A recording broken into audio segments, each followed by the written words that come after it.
Strolling along the downtown streets of our fair city during a First Friday art walk, I stepped into one of the more edgy art galleries and found myself almost immediately offended, which, for those of you who know me, is no small accomplishment, actually, for an art gallery.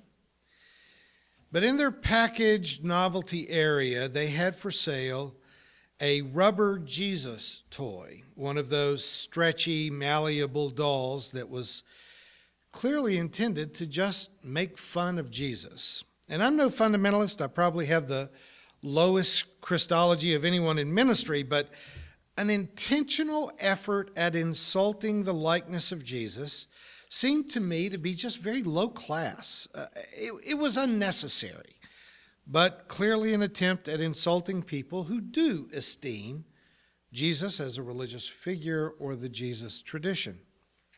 I was reminded of the Chinese poet whom I heard reading years ago, who read a poem about the first time she saw a bottle of our American cheap perfume that was Jade East. If you remember it, if you're as old as I am, it came in a green bottle shaped like Buddha, and you literally screwed Buddha's head off to splash out the cheap perfume. It's not difficult to imagine how shocked we would be if we walked down the toiletries aisles at Walgreens and saw some Asian brand of aftershave being sold in bottles that look like a crucifix, and you screw the head of Jesus off to get at the cheap cologne. This week, the issue of religious intolerance, satirical religious cartoons, and terrorism has been on all of our minds. Ever since 9/11, any violent crime committed by someone who claims to have been motivated by their religion, specifically if they are Islamic, has made it into the news. I want to take a few minutes with you today to try to put these horrible and frightening and undeniably evil events into a rational and honest perspective. First of all, we have to acknowledge that the content of our corporate news on TV, radio, and newsprint is not a fair representation of what actually happened in the course of any day. Quietly, without much fanfare or media attention, an estimated 6,000 people here in the state of Missouri have died in the past year because our legislature, for purely partisan reasons, refused to expand Medicaid coverage to those who could have received medical care if we had done what other states had done. This was an entirely predictable outcome. Those who voted against Medicaid expansion knew that thousands of their own citizens would die, and they did it anyway. The victims of this narrow-minded political decision were just as innocent as the people who died in Paris this week, and they were our neighbors, and there were 200 times as many of them, but it's hardly discussed in our own media. Is it better to die at the hand of an Islamic terrorist in a kosher grocery store, or to die by being denied health care by your allegedly Christian state representatives? You may have a preference, but from my perspective, the body count is significant. And when there are 6,000 citizens dying based on the political actions of our own state representatives, that somehow screams to me as being more newsworthy even than the actions of terrorists who are trying to scare the world. But when you mention body count, I would be remiss if I didn't point out that we still have more than 30,000 gun deaths every year in America, virtually none of which come to us at the hands of Islamic terrorists. You are about 1 million times more likely to be killed by one of your own family members or neighbors in this NRA gun-toting environment in the United States than you are to be killed by a member of ISIL. This kind of domestic terrorism is so popular that our media and our elected officials are literally afraid to talk about it. But if they were being honest, when it comes to terrorism, there is no place like home. because domestic terrorism happens in the United States thousands of times more often than it happens in other countries. This week, most news outlets actually stopped running commercials while they gave full-time coverage to the dual standoffs in France, ginning up the fear of millions of Americans who were glued to their TV sets. All the while, our local hospitals are full to overflowing in a flu epidemic that, again, is hardly mentioned and will inevitably take many more lives than all forms of terrorism added together. The flu has always been more dangerous than Islamic fundamentalism. So rather than being scared about fundamentalist Muslims, if you really want to make yourself more safe, you should cover your mouth when you cough, wash your hands regularly, and use hand sanitizer right after we shake hands during the passing of the peace here in the service. Of course, as a sign I saw recently on a restroom wall said, Jesus and germs are everywhere, so wash your hands and say your daily prayers. People who claim to be Muslim, who commit violent crimes, are almost always identified in the media as being Islamic.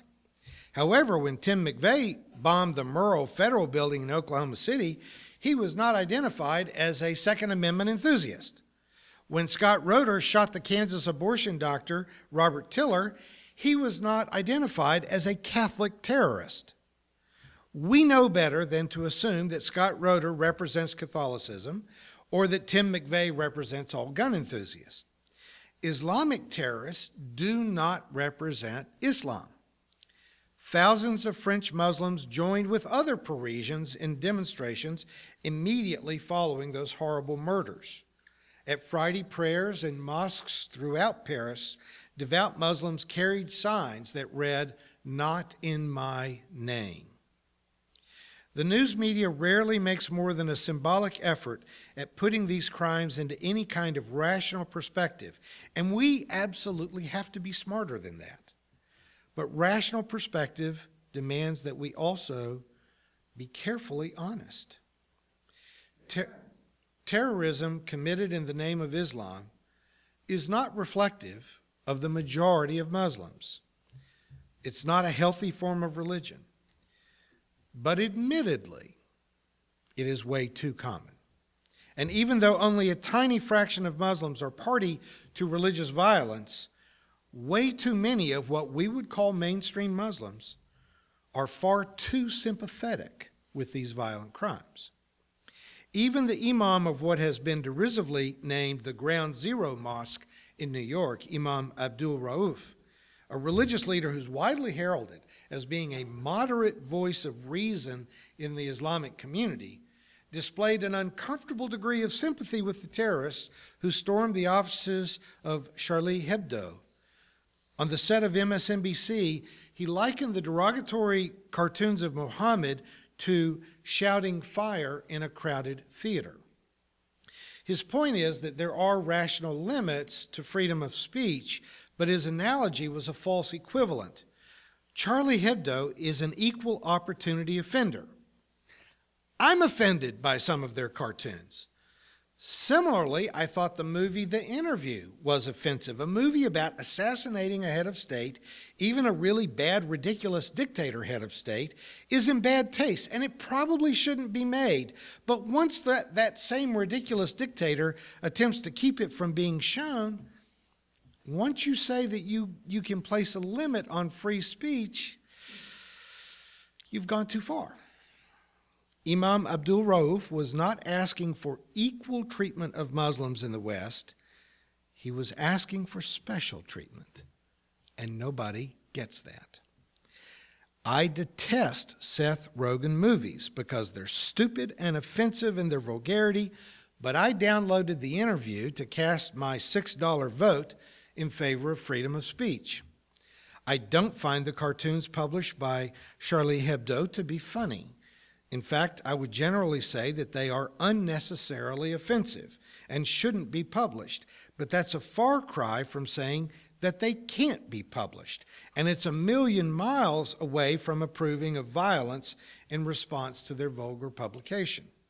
I enjoy satire. I indulge myself in forms of humor that probably should be outside the confines of my profession. Some of you probably wouldn't approve of my Wednesday night habit of watching South Park. But if I enjoy the way that cartoonists or South Park or stand-up comedians make fun of conservative politicians or conservative religions, then I've got to keep a stiff upper lip when it's my ox that's being gored. Freedom of speech means that we are willing to be insulted in order to keep speech free. The Muslim world, if they do not want to remain isolated in Islamic nations, is going to have to evolve. Bill Maher has been calling we liberals out on how much we have defended and shown deference to Muslims because of their sensitivity in reference to the Prophet Muhammad. Maher's a comedian, albeit, I think, an uncommonly intelligent entertainer, but he's not a religious scholar, and he's wrong about a lot of what he has said about Islam. A lot of what he said about religion in general is rooted in his own personal prejudice, but is sorely lacking in information.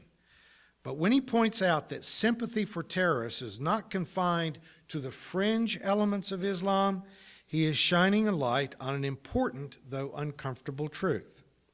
Far too many Muslims in mosques that are not limited to Saudi Arabia and Yemen, but are also found in Germany and in England and in France and in the United States, are sympathetic, if not sometimes enthusiastic, about acts of Islamic terrorism. And I'm going to concede that point to Bill Maher.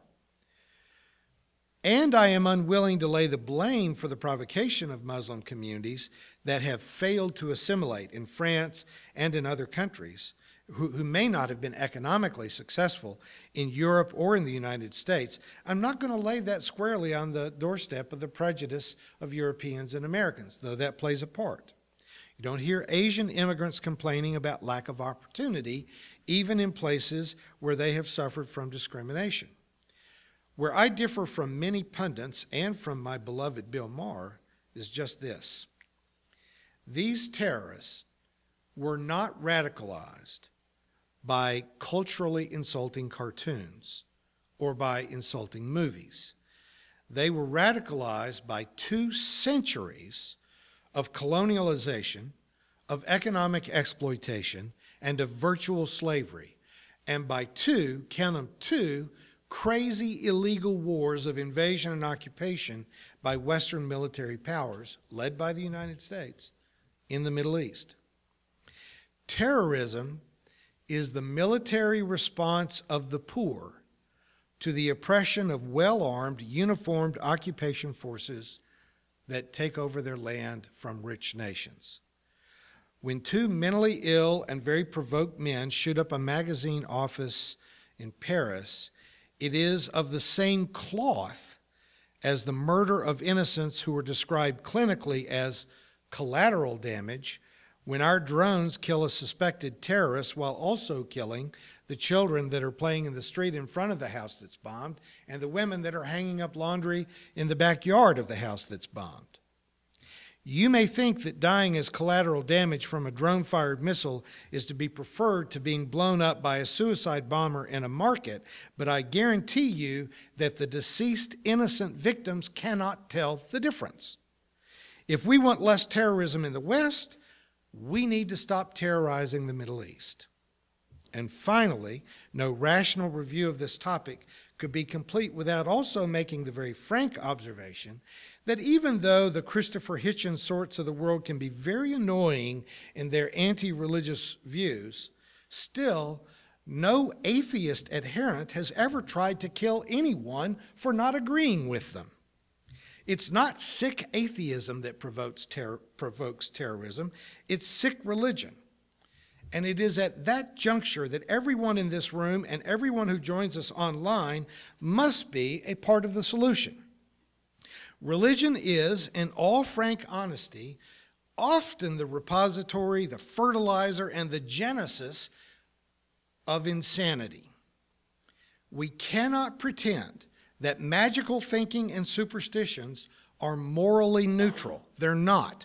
Once your thinking is disengaged from reality, then your conclusions can easily become crazy. Now, some of them are quite pleasant. You know, people will share their fantasy ideas of what the afterlife is like or how God's love changes everything. But once you are disengaged from what is demonstrably true, then your conclusions can end up, as we saw in the news this morning, strapping a bomb on a 10-year-old girl and sending her into a marketplace to kill innocent citizens who happen to read the wrong books. Boko Haram means bad book, evil book. I mean, this is literally book burning at the human level of killing people for thinking the wrong thoughts. If we are to preserve the ethics and good works that are the product of healthy spirituality, then we have to aggressively deny space to the irrational thinking that fosters terrorism in all of its forms. And for the sake of clarity, I want to enumerate at least a representative list of what terrorism is. It is shooting innocent people because they've shown some kind of disrespect for your personal beliefs. It is blowing up marketplaces, office buildings, or theaters because they symbolically represent your sense of personal oppression. It is invading foreign states for political or economic gain. It is torturing prisoners. It is keeping people in prison without due process or without ever being charged of a crime. It is economically or socially oppressing minorities because of their gender, their race, their sexual orientation, or their nation of origin. And I think it is also executing prisoners. If you decide you've got someone in jail who no longer represents a threat to society and you kill them anyway, what is that but terrorism? Failing to recognize that poverty and ignorance are forms of violence and that they cannot be justified in a world that is defined by abundance. Terrorism is maintaining a virtually unregulated arsenal of lethal weapons in a nation that has turned a blind eye to tens of thousands of murders every year. Against these and all other forms of terrorism, let us never allow ourselves to wallow in indifference.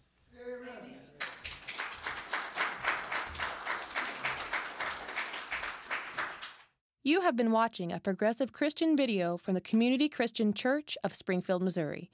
We encourage our viewers to donate to our efforts in feeding the homeless and hungry of our community. Write to us at Rev. Dr. Ray at AOL.com for more information.